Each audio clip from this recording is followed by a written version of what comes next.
Prepararmos o nosso ambiente para a prece, a lição de número 68 da obra Vinha de Luz, Chico Xavier, pelo Espírito Emmanuel.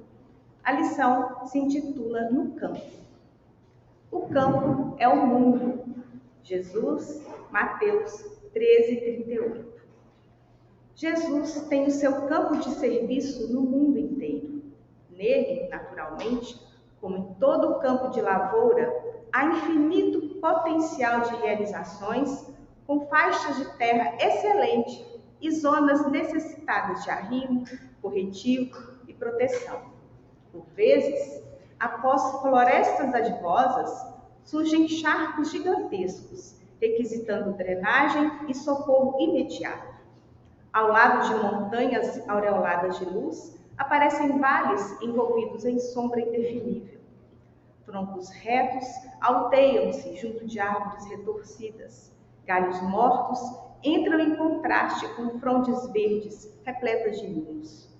A gleba imensa do Cristo reclama trabalhadores devotados que não demonstrem predileções pessoais por zonas de serviço ou gênero de tarefa.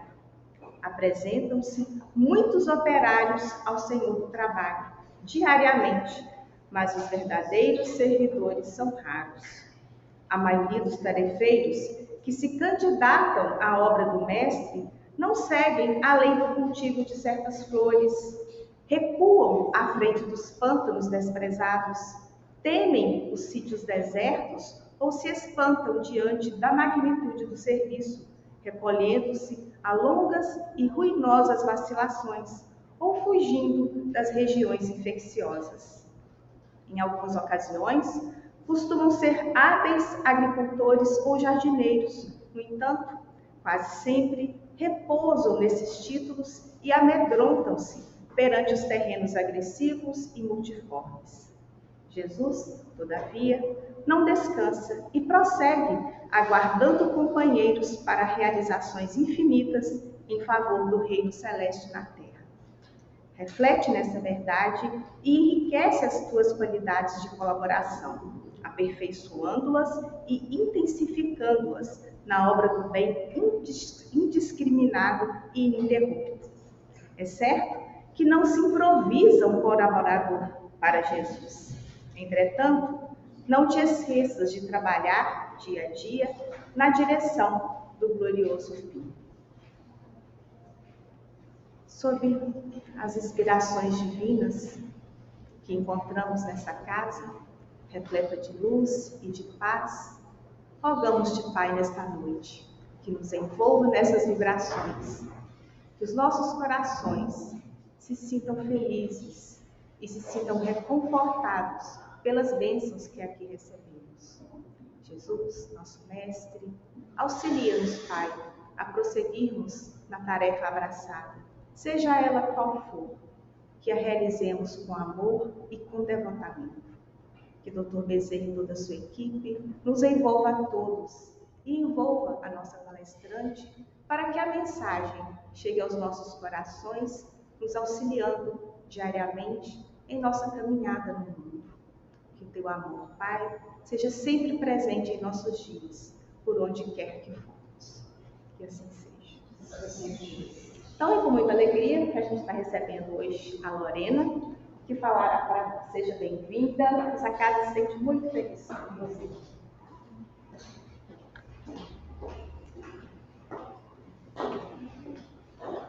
Boa noite. Eu queria agradecer o convite da Casa de Bezerra, da minha querida amiga Carla. Muito bom estar aqui novamente com vocês. Eu não sei se todos nós nos reunimos aqui, mas eu acho que tem 1 ano e meio, né? 1 ano e meio, que eu não venho à casa, e é com muita alegria que nesse sábado nós podemos estar juntos. E depois desse convite, aliás, eu nem diria que foi um convite, depois dessa intimação de Emmanuel, nada mais justo do que a gente se municiar das informações do Evangelho, das lições que Jesus traz para a gente poder seguir como um tarefeiro nesse mar de trabalho que é o planeta Terra. Porque falta de trabalho não é, né? talvez um pouquinho de falta de boa vontade, um pouquinho de falta de iniciativa. E eu não falo de vocês, eu falo de mim, porque na condição de cristão, de defender e levar a bandeira do Mestre Jesus, a gente precisa se lembrar de que as palavras não vão convencer, porque o maior pedagogo que o nosso planeta já viu foi o próprio. E Jesus nunca pegara numa caneta, aliás, naquele tempo nem tinha caneta, né, gente? Mas ele nunca escreveu nenhum pergaminho. E por que 2000 anos depois a mensagem dele é cada vez mais viva dentro da gente? Qual que é o diferencial desse pedagogo maior? Exemplo: trabalho e amor. Então vamos nos munir da teoria dele para ver se a gente vai para a prática um pouquinho mais animado. E eu trouxe para a nossa conversa hoje, não é uma palestra, Carla, é um bate-papo. Nós vamos falar um pouquinho do evangelho dele, uma passagem que aconteceu com ele, sobre a multiplicação dos pães e peixes. É claro que nós já estamos cansados de ler e reler essa passagem. Mas toda vez que a gente lê novamente, que a gente estuda mais um pouquinho, a gente percebe uma nuance diferente. E cada vez que a gente interioriza um pouco mais, que a gente entende um pouco mais, a palavra fala mais alto dentro de nós. Então vamos discutir um pouquinho? E para começar, eu queria trazer essa foto, porque eu quero ler para vocês um diálogo que foi psicografado pelo nosso querido Chico, sobre as mãos, né? E a mentoria do nosso Humberto de Campos. Está lá no livro Boa Nova. E essa história, esse diálogo, ele acontece aí. A gente não tem foto dele, mas a gente põe aí faz de conta que é o mestre. E viajem comigo nessa história. Vamos nos reportar lá para esse templo de Jerusalém. Nos diz Humberto de Campos. Nas imediações do templo de Jerusalém, nas vésperas de convidar os discípulos, Jesus foi notado por alguns sacerdotes. Hanan, que seria mais tarde o juiz inclemente de sua causa, aproximou-se do desconhecido e dirigiu-se-lhe com orgulho. Galileu, que fazes na cidade? Passo por Jerusalém, buscando a fundação do reino de Deus, exclamou Cristo com modesta nobreza. Reino de Deus? Tomou o sacerdote em acentuada ironia. E que pensas tu venha ser isso, Galileu? Esse reino é a obra divina no coração dos homens. Vou repetir. Esse reino é a obra divina no coração dos homens, esclareceu Jesus com grande serenidade. Obra divina em tuas mãos? Revidou Hanan com uma gargalhada de desprezo e, continuando as suas observações irônicas, perguntou: com que contas para levar adiante essa difícil empresa? Quais são teus seguidores, teus companheiros?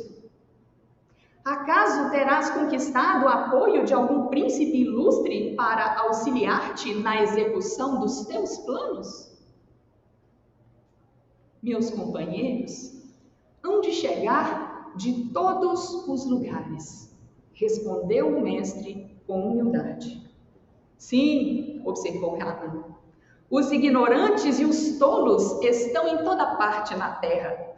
Certamente que esse representará o material de tua edificação.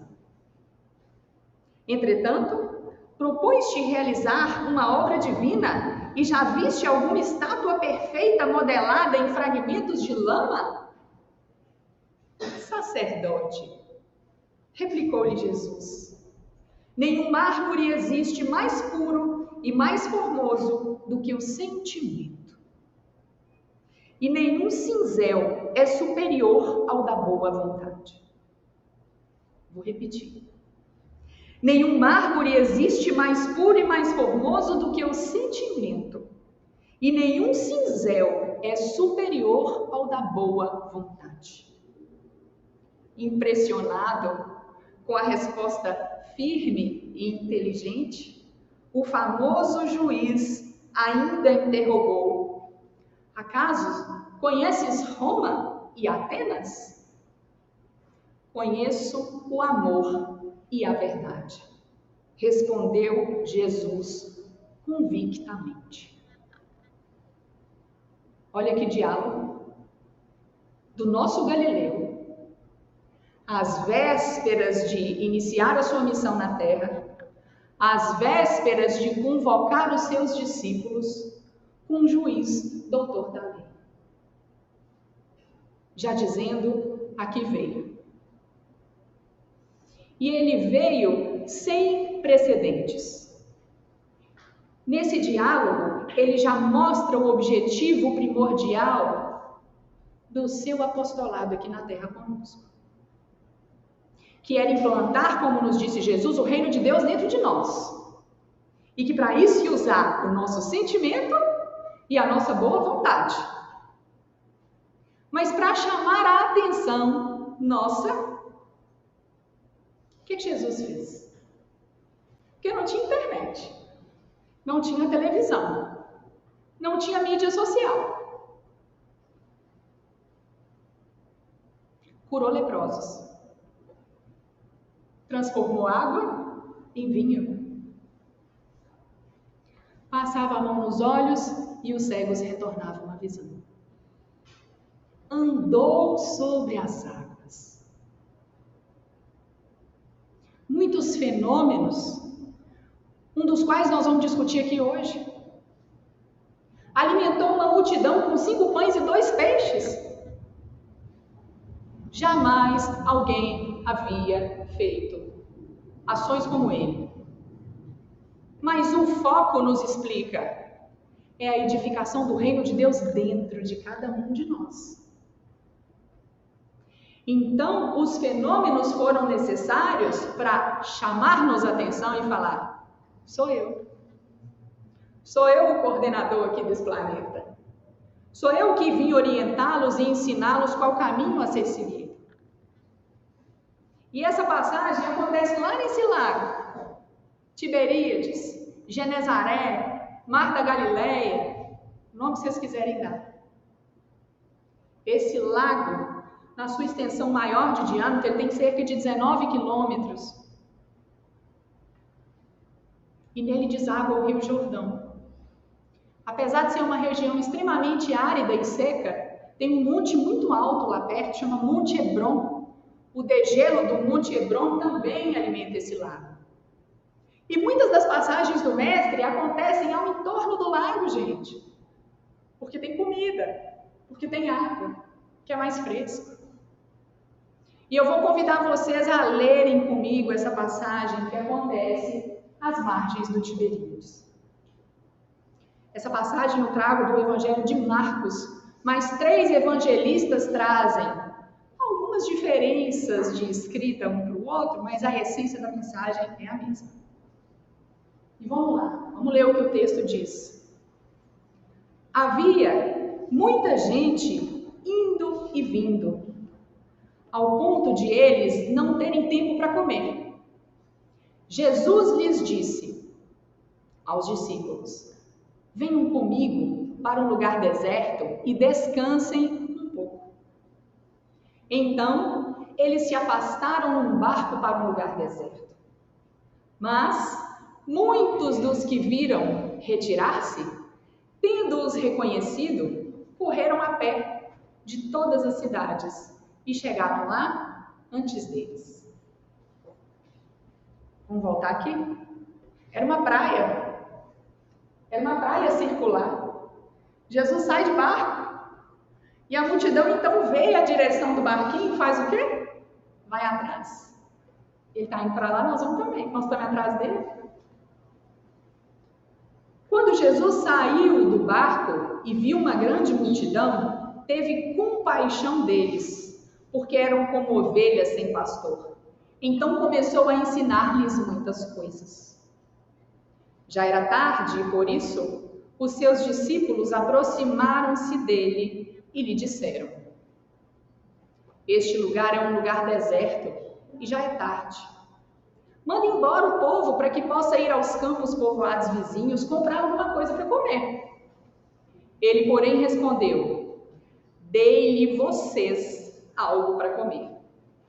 E lhes disseram: isto exigiria uns 200 denários. Devemos gastar tanto dinheiro em pão para dar-lhes de comer? Perguntou ele: quantos pães tendes? Quando ficaram sabendo, disseram: 5 pães e 2 peixes. Então, Jesus ordenou que fizessem todo o povo assentar em grupos na grama verde. Assim, eles se assentaram em grupos de 100 e de 50. Tomando os 5 pães e 2 peixes, olhando para o céu, deu graças e partiu os pães. Em seguida, entregou-os aos seus discípulos para que servissem ao povo, e também dividiu os 2 peixes entre todos eles. Todos comeram e ficaram satisfeitos. E os discípulos recolheram 12 cestos cheios de pedaços de pão e peixe. Os que comeram foram 5.000 homens. Jesus para o barco. Quando ele desce do barco, a multidão toda tinha ido atrás dele. Os discípulos, cansados e com fome, Jesus olha, se apieda e fala: eu vou pregar. Chega uma hora, Carla, que os discípulos devem ter puxado a barra da vestimenta dele e falou: mestre, fica quieto. Se você não parar de conversar, esse povo não vai embora. Era um lugar deserto. Não tinha uma venda, não tinha um restaurante, não tinha um supermercado, não tinha nada perto. O que essa multidão vai comer? E aí Jesus se volta para os discípulos e pergunta: o que você tem aí para oferecer? O que tendes? Dá você de comer. Aí os discípulos se organizam lá e tem um outro evangelho que diz até que os pães eram de outras pessoas, não eram nem dos discípulos. E eles falam: 5 pães, 2 peixinhos. Jesus levanta as mãos aos céus, referenciando o ser maior, nosso Criador, multiplica os pães e os peixes. No final das contas, 5.000 pessoas de barriga cheia, e ainda sobraram 12 cestos cheios de comida. Situação única e maravilhosa. Entendi, Lorena. Mas o que é que isso tem a ver comigo hoje? O que essa passagem pode ser aplicada na vida da Lorena hoje? Quais são as reflexões que a gente precisa levantar? E aí, nós vamos dividir esses personagens, um a um, para poder facilitar um pouco a nossa compreensão. Porque a gente sabe que tudo que está lá no Evangelho foi explicado da maneira mais simples possível, em até figuras de linguagem, para que os homens daquela época pudessem entender na simplicidade, na pureza, como vivenciar o amor. E aí nós temos a multidão, nós temos os discípulos, nós temos o Mestre Jesus e nós temos os pães e os peixes que foram multiplicados. E o lugar? Eu coloquei uma fotinha de um deserto, porque era um lugar deserto, entre aspas, porque era árido, porque não tinha povoados, era um descampado. Vamos entender um pouquinho sobre isso. Vamos começar pelo chefe, Jesus. Livro dos Espíritos, questão 625. Kardec pergunta: qual é o tipo mais perfeito que Deus tem oferecido para o homem para lhe servir de guia e modelo? A resposta nós estamos cansados de saber. Quem é? É o chefe. É o mestre. Eu vou ler a resposta. Para o homem, Jesus representa um tipo da perfeição moral que a humanidade pode aspirar aqui na Terra. Deus o oferece a nós como o mais perfeito modelo, e a doutrina que ensinou é a expressão mais pura da lei do Senhor. Esse cara representa a síntese evolutiva que nós deveremos alcançar. No livro A Caminho da Luz, quem não leu, leia, porque a nossa história é a história da criação do nosso planeta, trazido sobre as mãos psicografadas de Chico. No primeiro capítulo, que se intitula A Gênese Planetária, Emmanuel nos informa que Jesus faz parte de uma comunidade de espíritos puros, perfeitos, crísticos, que foram eleitos por Deus para dirigir os planetas que compõem o nosso sistema solar. E ainda traz mais uma informação para a gente, que todos esses espíritos se reuniram por 2 vezes até o dia que a obra foi escrita, tá, gente? Próximo da órbita terrestre. A primeira reunião desses espíritos governadores, coordenadores, gerentes gerais, chamem como quiserem chamar, mas espíritos como Jesus, foi na criação do nosso planeta, quando a Terra se solta na nebulosa. E a segunda vez que esses espíritos se reuniram foi quando o mestre deve ter chegado para o pai e falou assim: ô pai, deixa que eu vou lá, preciso ensinar esses meninos, que estão muito no pré-primário ainda.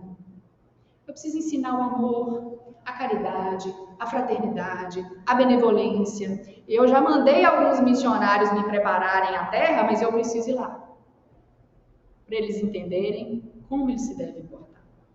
Deixa isso comigo. E Jesus veio. Esse é o cara que a gente tenta até hoje imitar e não consegue. Mas vamos esforçar, né, gente? Um dia a gente chega lá. Um espírito puro que não mais ligado está à nossa matéria. Ele foi o responsável, o coordenador geral da criação do homem. E por isso ele é detentor do conhecimento de cada lei física que rege esse nosso planeta. Ele estava junto no projeto piloto da criação do corpo que nós hoje habitamos. Então não compara Jesus a você, não. Porque quando ele pega 5 pãezinhos e distribui, é porque Jesus conhece mais profundamente do que qualquer professor de física e qualquer cientista as propriedades físico-químicas da matéria. E aí ele manipula, como uma criança de pré-primário na escolinha, molda uma massinha de modelar. Então Jesus, ao fazer os, abre aspas, milagres, fecha aspas, apenas estava manipulando as propriedades da matéria que ele conhecia muito bem. Não tem nada de extraordinário, é apenas conhecimento. Um dia chegaremos lá. Esse é o cara, é o nosso governador. E aí André Luiz, sob a psicografia de Chico no livro Mecanismos da Mediunidade, fala desses eventos materiais que Jesus proporcionava a nós. Em cada acontecimento, se referindo a ele, sentimos-lo a governar a matéria, dissociando-lhes os agentes e reintegrando-os à vontade, com a colaboração dos servidores espirituais que assessoram o ministério de luz. Eu não estou aqui para falar de manipulação de matéria, mas nós sabemos, porque a doutrina nos traz o conhecimento, de que toda matéria que nós temos acesso, visão, tato, audição, ela é composta pelo que, gente?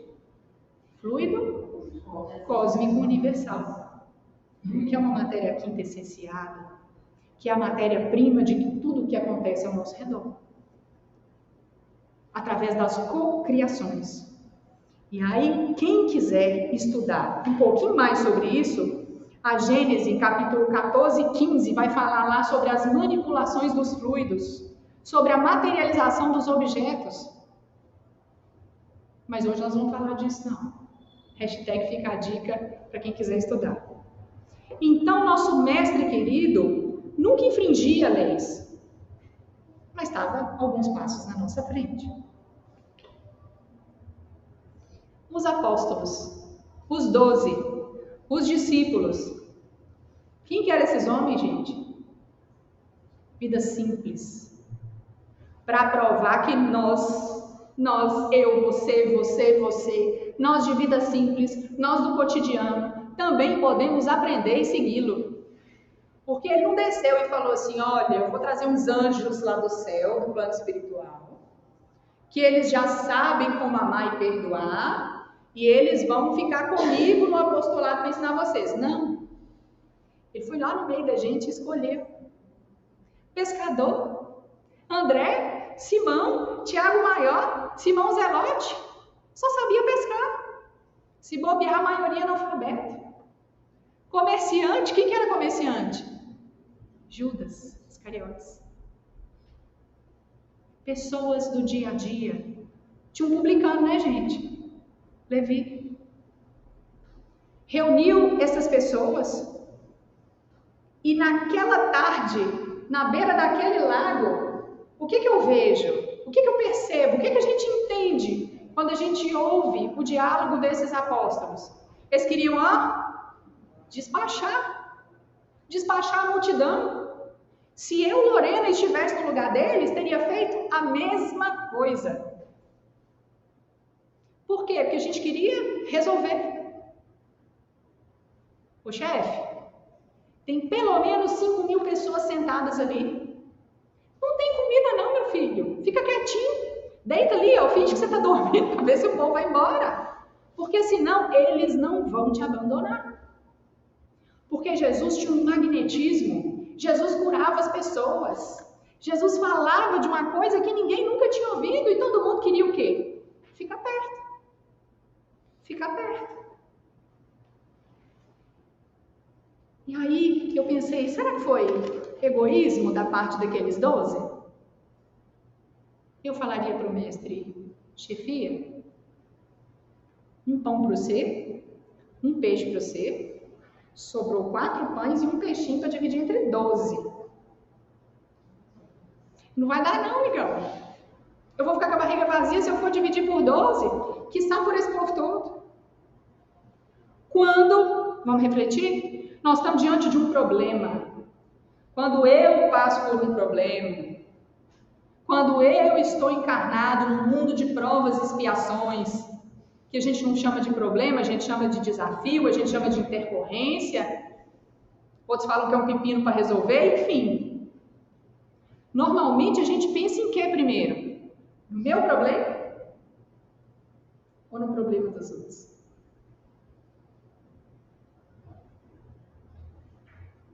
Eu não vou nem responder, porque eu acho que todo mundo já sabe a resposta. A gente olha primeiro para dentro.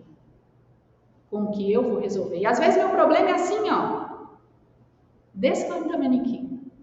E do meu lado tem alguém passando por um problema assim, Mas nós temos o hábito de focar nos nossos problemas. Não, primeiro eu vou resolver o meu problema, depois eu vou ajudar cá.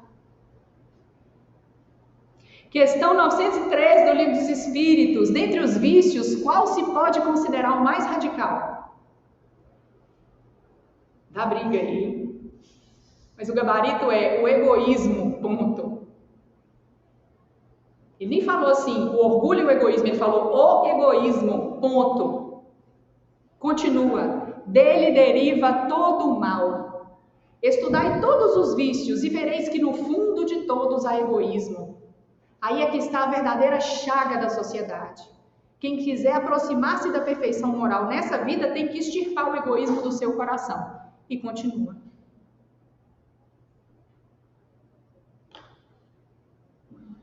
Teve um sábado, meu marido ali atrás não me deixa mentir, que eu fui para a casa dos meus pais. Eu moro em Valadares e os meus pais moram em Teoflotão.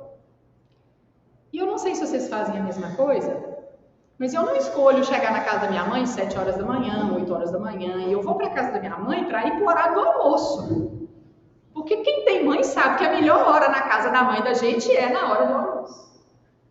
De manhã, eu acordei e mandei um zap para ela. Falei, querida, estou chegando para o almoço.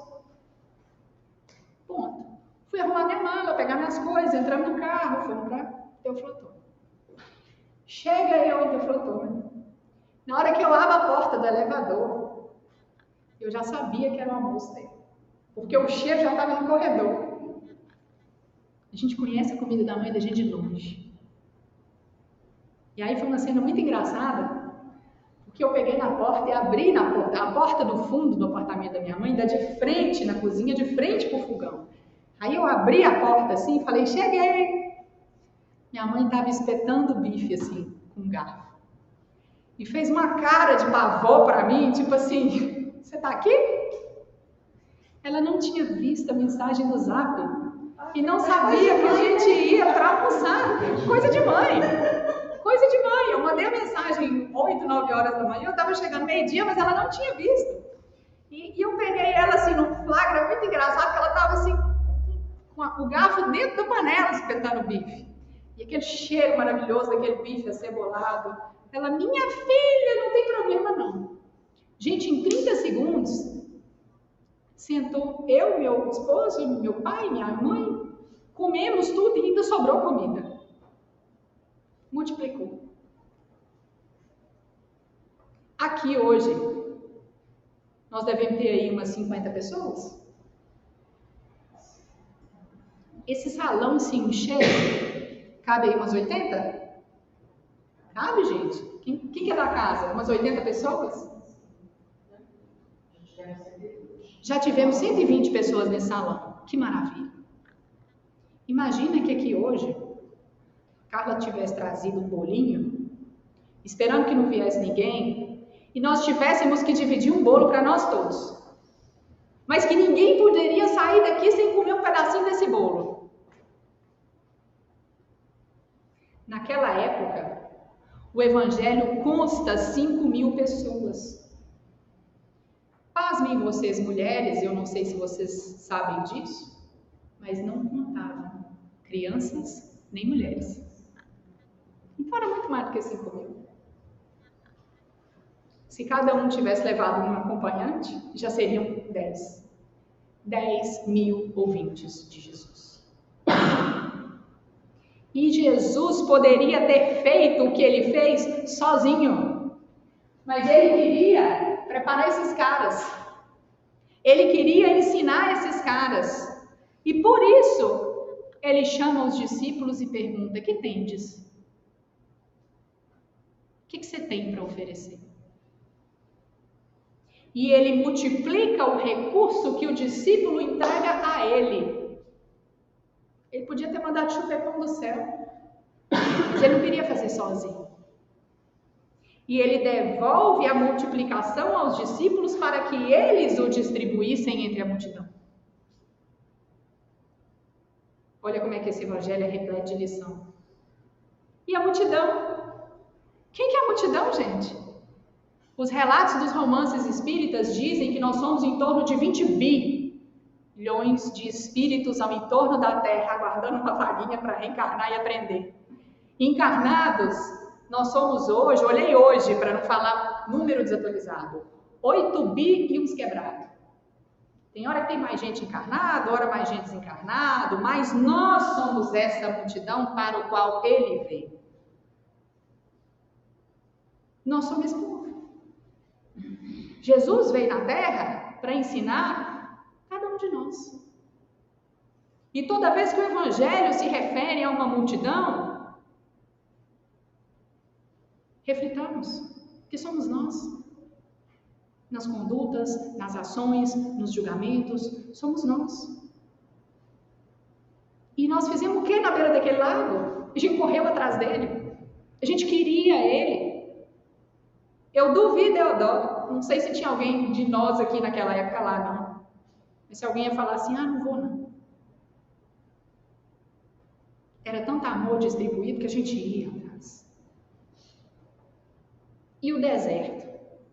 O que é a região desértica? O que o deserto representa para nós? Então eles se afastaram no barco para um lugar deserto, sem recurso, árido, não era habitado, sem ninguém. Quantas vezes na vida de cada um a gente não passa por desertos interiores, caminhos difíceis, quentes, que nós temos que percorrer sozinhos, com pouco recurso, pouca comida, pouca água, problemas, dificuldades e desafios que eu tenho que resolver. Porque tem certas coisas que o marido não pode resolver pra gente, que o pai não pode resolver pra gente, que o amigo não pode resolver pra gente, que o patrão não pode resolver pra gente, porque são problemas de fórum íntimo. E são nesses desertos que a gente precisa correr atrás, buscar a mensagem, lembrar do Evangelho.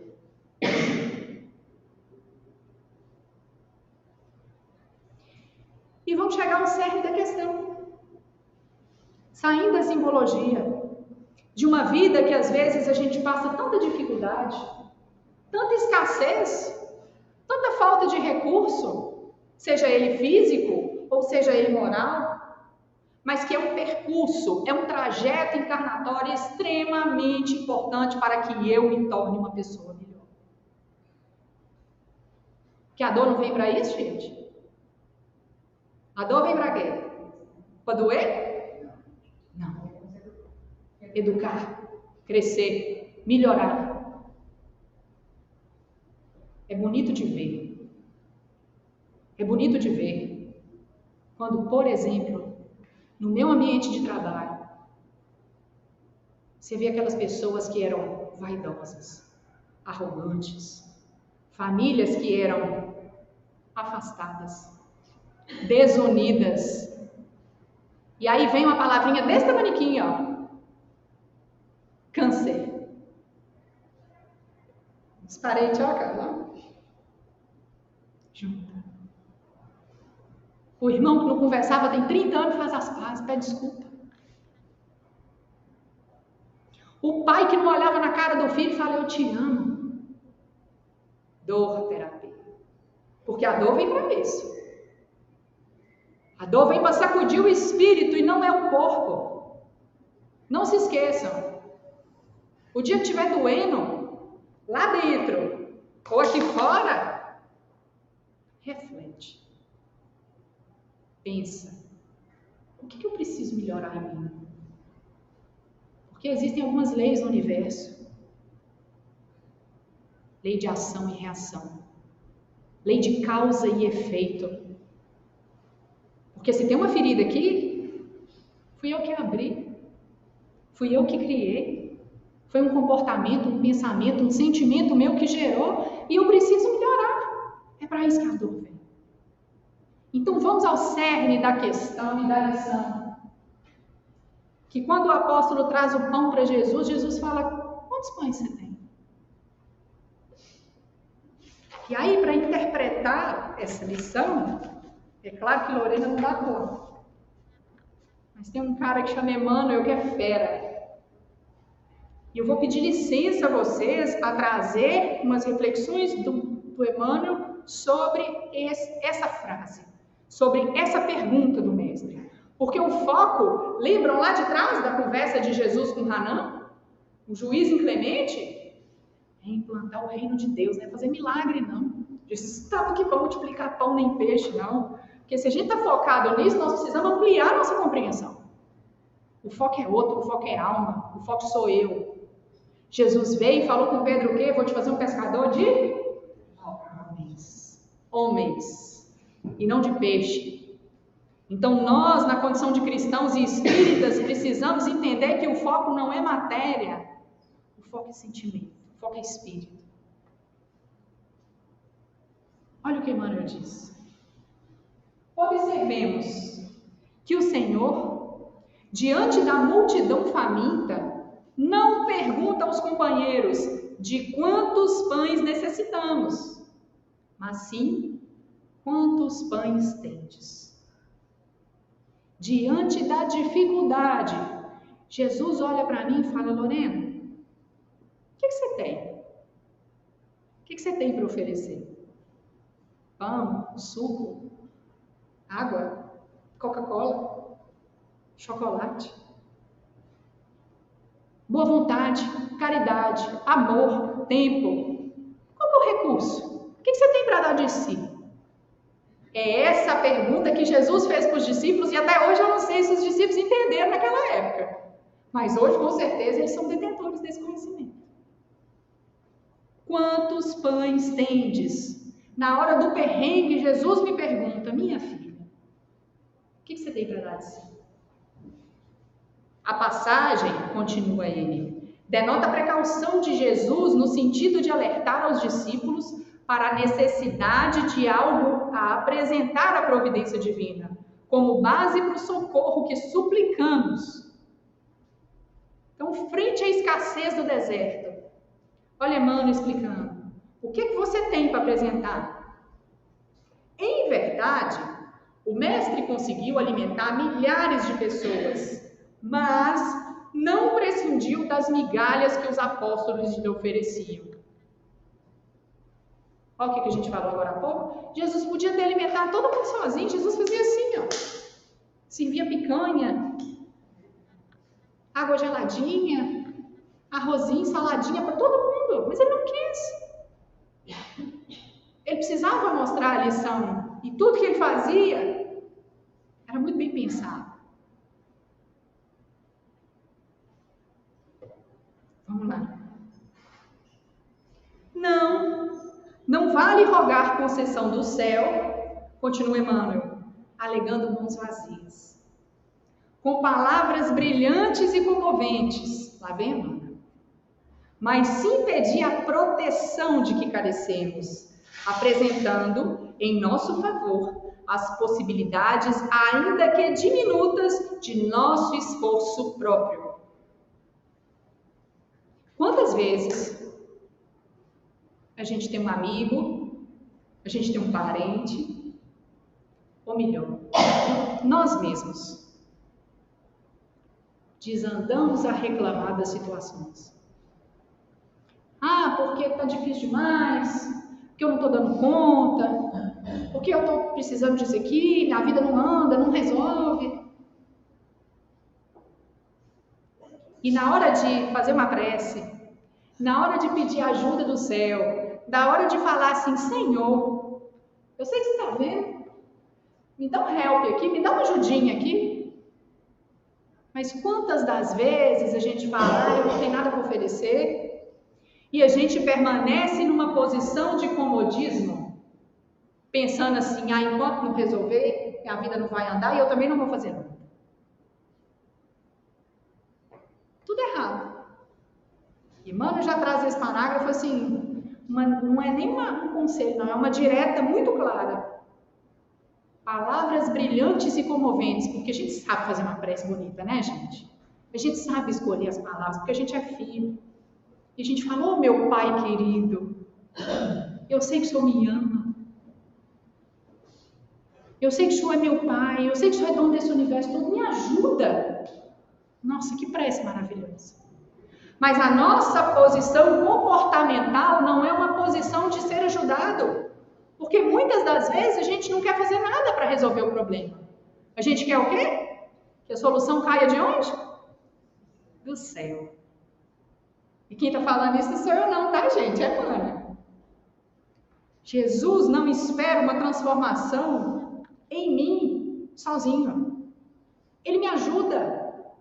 Mas eu também preciso trabalhar. Eu também preciso querer. Eu preciso dar de mim. Porque senão eu não vou sair do lugar, não. Não adianta, continua ele, solicitar as bênçãos do pão, imobilizando os braços no gelo da preguiça. Não posso fazer campanha do quilo, não. Minha vida é muito corrida, eu não tenho tempo. Eu não posso vir na reunião das assistidas, não, para ajudar a organizar a casa, porque é o único dia que eu tenho para arrumar minha casa. Não, eu não posso assumir tarefa no centro, não, porque eu não sou capacitada para isso, não, cara, eu não sei fazer. A gente é mestre em arrumar desculpa. Não posso por isso, não posso por aquilo, não posso porque eu tenho que cuidar dos filhos, não posso ter que fazer um almoço para o marido, e assim vai. Mas quando é que nós vamos priorizar o foco que Jesus falou lá no diálogo? Que é implantar o reino de Deus dentro de mim. Quantos dias eu tenho de vida encarnada? Tem trabalhador que fala assim, não, Lorena, fica calma. Na hora que eu aposentar, eu vou assumir um monte de tarefa lá no centro. Será que você vai aposentar? Será que nós não vamos desencarnar antes, não? Quanto tempo eu tenho? A gente pensa nisso? Se não pensa, devia pensar. Contudo, continua ele, para isso é necessário que lhe ofereças os recursos que já conseguiste amontoar em ti mesmo para a extensão do progresso e para a vitória do bem. Jesus usa da minha migalha. Jesus usa do que eu tenho a oferecer para multiplicar. Ele não me pediu, como é que você chama? Auro. Ele não falou assim, Auro, vai lá fora, tem uma comunidade ali em cima, passa lá e dá comida para as casas todas. Ele não pediu ninguém para fazer milagre. Ele não pediu ninguém para fazer coisa grande. Ele pediu para você dar o que você tem. E nem sempre o que eu tenho é a mesma coisa do que eu detenho. Porque nós moramos num país pobre, gente. Eu não frequento a casa, não. Mas se a casa for no mesmo padrão da casa que eu frequento, é muito difícil a gente ter uma pessoa aqui que fala assim, não, o Bezerra está precisando de uma reforma, eu vou fazer uma doação aqui de R$200 mil para poder rebocar as paredes, pintar de novo, trocar o data show. Tem? Arregaça as mangas e trabalha. E vão trabalhar para arrecadar os centavos. Nós não somos ricos de fortuna material. Mas a gente tem tempo. A gente tem um sorriso. A gente tem um abraço. A gente tem um evangelho para ler e fazer um culto. A gente pode dar um passe. A gente pode disponibilizar do que eu tenho. E fazer caridade. E dar uma migalha para o outro. E dar um tiquitico de qualquer coisa para o outro. Coisa boa, viu, gente? Coisa boa. É dar de si. É a migalha que Jesus quer. É a migalha que Emmanuel fala aqui. Muitos aprendizes recuam ante a extensão da tarefa. É exatamente o que eu acabei de falar. Desculpa. Estou trabalhando demais, minha carga horária não me permite. Vamos deixar quieto, que aí ano que vem ou no outro, quem sabe eu não consigo um tempinho para fazer uma caridade, para ajudar lá no centro, para ajudar no meu bairro, para ajudar a minha família. Sangue do meu sangue, que às vezes está precisando de mim, mas eu tenho tanto problema que agora não dá. Quantas e quantas vezes nós não alegamos desculpas? E o tempo vai passando. Entretanto, o servidor fiel caminha para o Senhor. A migalha de suas luzes é imediatamente suprida pelo milagre da multiplicação. De vez que Jesus, considerando a oferta espontânea, abençoar-lhe-á o patrimônio pequenino, permitindo-lhe nutrir verdadeiras multidões de necessitados. Essa casa que nos abriga hoje não recebe salário, não recebe verba de lugar nenhum, aposto. Como quase todas as casas. Mas eu também aposto que ela faz caridade. São as migalhas que Jesus vai multiplicando. E eu vou contar uma historinha para vocês a respeito dessas migalhas. Exemplo prático. Tinha um tarefeiro que conviveu diretamente com Chico, chamado Gerson. E quem conta essa história é o próprio Gerson. Gerson fala que teve uma vez que ele foi para o centro espírita com Chico, e Chico fazia um trabalho de assistência social com os moradores sem teto. E aí Chico chega no centro espírita para poder ir, e toda vez que ele ia, ele fazia um culto com aquelas pessoas. Parece que tinha acontecido alguma coisa, esse povo estava tudo sem casa. E ele levava mantimento. Levava roupa, levava comida, ajudava esse pessoal, frequentemente. E aí Chico chega na casa espírita, os trabalhadores que acompanhavam ele chegavam na casa espírita também, e Chico estava aflito. Chico falou: gente, o dia hoje não é dos melhores não, porque nós não temos nada para levar para a comunidade, nada para levar para as famílias. E aí Bezerra de Menezes vira para Chico e fala assim: Chico, não preocupa não, tá vendo aqueles galões de água ali? Eu vou fluidificar aquelas águas e você vá e leve. Eu imagino a cara de Chico. Chico é muito sincero, gente. Chico virou para Bezerra e falou: Bezerra, mas aquele povo está aí com fome, Bezerra, eu vou levar água. Bezerra virou e falou: leva, Chico, leva água. Manda quem pode, obedece quem tem juízo. Bezerra fluidificou aquelas águas. Chico passa a mão nos galões de água com os tarefeiros da tarefa e segue rumo ao acampamento daquele pessoal sem teto. Chega Chico lá, dá boa tarde a todo mundo e fala: oi gente, hoje nós viemos fazer a tarefa, mas infelizmente eu não consegui receber nenhum donativo. Mas ó, eu trouxe uma água fluidificada para vocês. Gente, 1900 e borrachinha, numa comunidade que não era espírita. Eles faziam nem ideia do que significava uma água fluidificada. Porque se entrar um Chico ali hoje trazendo uma água fluidificada para nós, eu sou a primeira a entrar na fila para receber. A comunidade, muito carente, ficou irritada. O pessoal não gostou, não. Falou: o que você veio fazer aqui se você não traz donativo, você não traz nada pra gente? E o clima começou a ficar um pouco árido. E aí uma moradora falou: gente, o que é isso? Esse senhor vem aqui toda semana, canta, reza com a gente, traz comida pra gente, hoje ele não tem nada para dar, vocês estão reclamando? Vão cantar uma música. Na hora que a dona começa a cantar uma música, para um caminhão e buzina. O motorista do caminhão grita: ô seu Chico, seu Chico. Óbvio que só tinha um Chico lá, né? Chico falou: será que sou eu? Aí Chico foi lá no caminhão e falou assim: meu nome é Chico. Ele falou: é o senhor mesmo que eu estou procurando. Aí ele falou: você me desculpa, mas eu perdi a hora, atrasei, passei lá no centro espírita e não achei ninguém. Aí ele falou: ai meu senhor, mas como é que o senhor me encontrou aqui? Era um caminhão cheio de alimento, donativo. O motorista abre a porta e distribui alimento. Ele falou: não, pode dar tudo para esse pessoal. E como é que você me achou aqui? Ah, passei lá no centro espírita, não achei ninguém, sai um moço de barba branca. Aí ele falou assim: ó, você tá vendo essa rua aqui? Você vai direto a vida inteira. Na hora que você encontrar uma ponte caída, você pode olhar do lado que tem um monte de, uma comunidadezinha lá. Pode gritar Chico, você vai encontrar. Aí Chico falou: ah, é? Ele falou: é? Como é que esse moço chamava? Bezerra.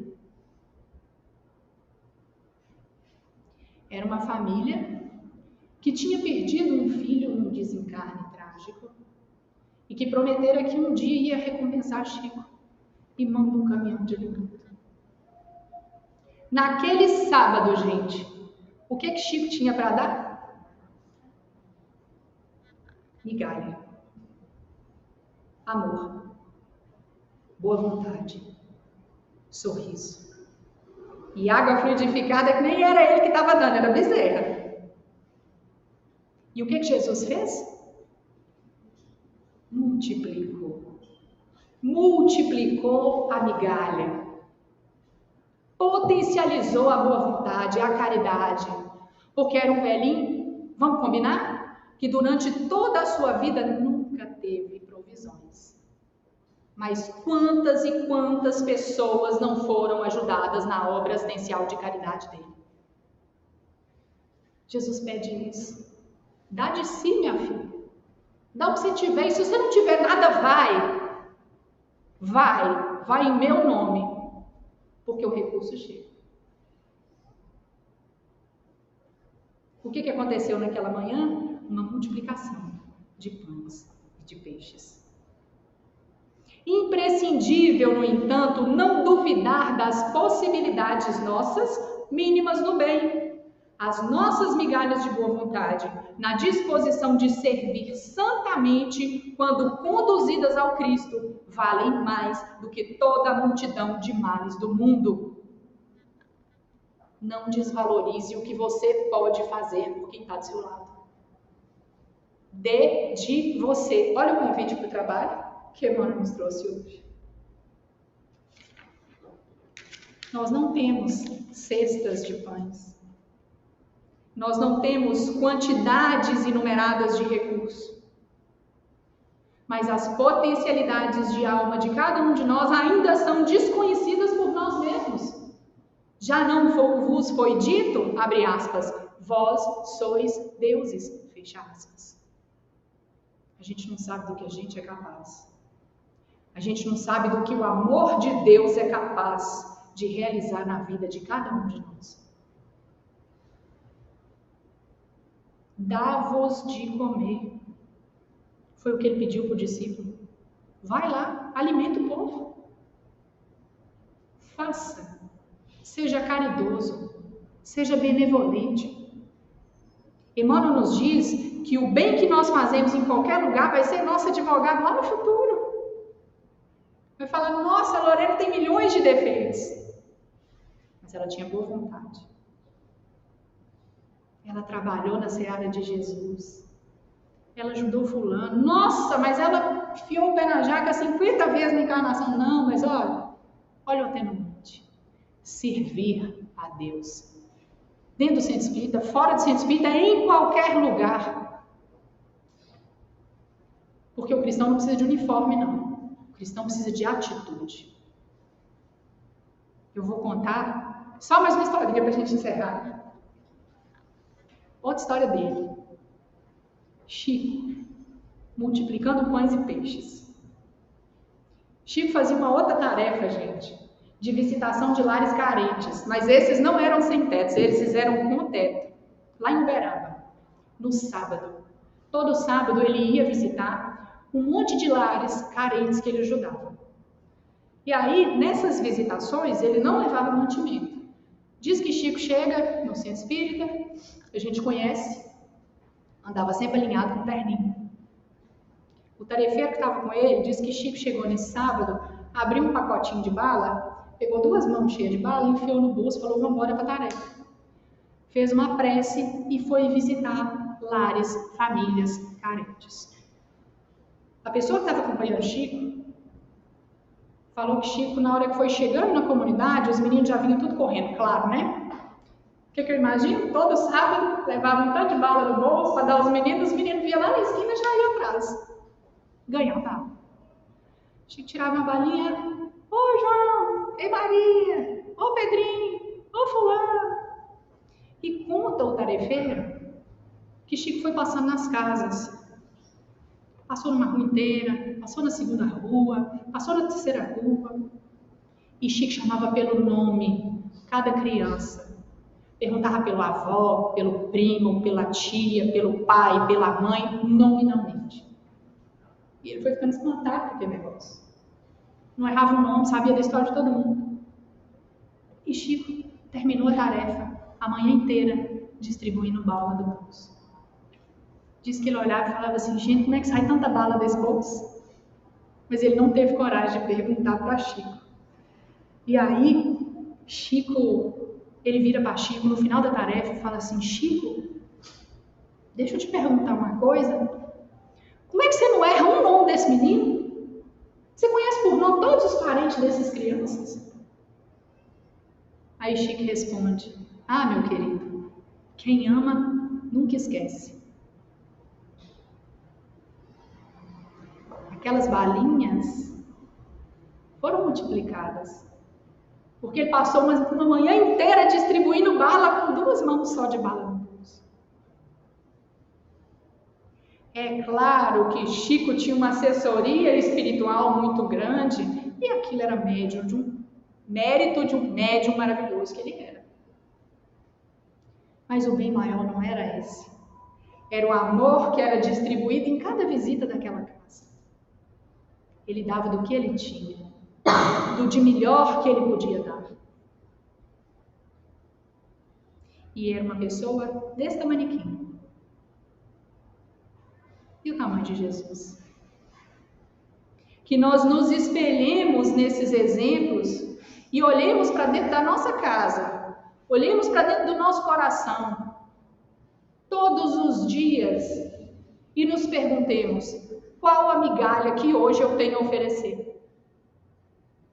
Porque só tem um jeito de eu me transformar, só tem um jeito de eu executar a tarefa que Jesus me confiou: implantar o reino de Deus em mim. É trabalhando na caridade, é servindo ao Criador. Porque através da tarefa de amor, as minhas más tendências serão reformuladas e nós vamos adquirir a tão sonhada evolução espiritual. Porque virtude, gente, ninguém compra no supermercado. Virtude não vem de graça. Virtude vem de trabalho de alma. Então, quando a gente olha para uma multiplicação maravilhosa de pães e peixes, que a gente entenda o significado que ela tem para a minha vida hoje. Porque Jesus me convida hoje: Lorena, o que você tem a oferecer? Dê de si, minha filha. Mesmo que seja um sorriso, dá de si. Não, eu posso vir aqui toda reunião pública e encher copinho de água fluidificada, ótimo. Eu posso ficar ali na portaria dando boa noite, ótimo. Eu posso cuidar do neném da minha vizinha para ele ir lá tomar um passe, muito bom. Qualquer coisa, dê de si. Lei do retorno, lei da ação e reação. Nós só seremos felizes quando a gente trabalhar pela felicidade alheia. Um abraço para cada um de vocês. Obrigada pelos ouvidos caridosos que me ouviram. Muita paz.